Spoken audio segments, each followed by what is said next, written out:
તો આજે આપણે બનાવવા છે યુટ્યુબ થંબનેલ। તો એના માટે તમારે ડિસ્ક્રિપ્શનમાં આપેલી લિંક પર ક્લિક કરવાનું છે। તે તમે PLP ફાઇલ ડાઉનલોડ કરી દેજો। એના બાદ તમારે પિક્સેલ લેબ ઓપન કરવાની છે, પિક્સેલ લેબ એપ। એના બાદ તમારા ઉપર 3 ડોટ દેખાય છે, એના પર ક્લિક કરવાનું છે, જેવી રીતે હું કહું છું।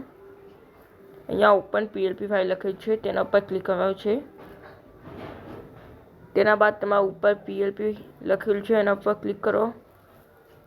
પછી તમે ડાઉનલોડનો ફોલ્ડર શોધો, જેવી રીતે અહીંયા મળી ગયું છે આપણે ડાઉનલોડનું ફોલ્ડર।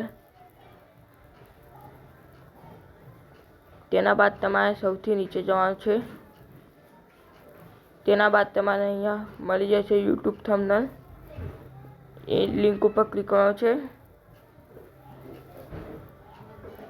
ક્લિક કર્યા બાદ ઉપર એડ ઉપર ક્લિક કરવાનું છે, પછી અહીંયા ઓકે ઉપર ક્લિક કરી દેવાનું છે। પછી તમારે બેક આવી જવાનું છે। પછી તમે લેયરના ઓપ્શન ઉપર ક્લિક કરીને તમારે જે પણ ચેન્જ કરવું એ કરી શકો છો। આવા જ વિડીયો જોવા માટે લાઈક કરો અને ચેનલને સબસ્ક્રાઈબ કરો। खत्म। Bye bye, tata, good bye, गया।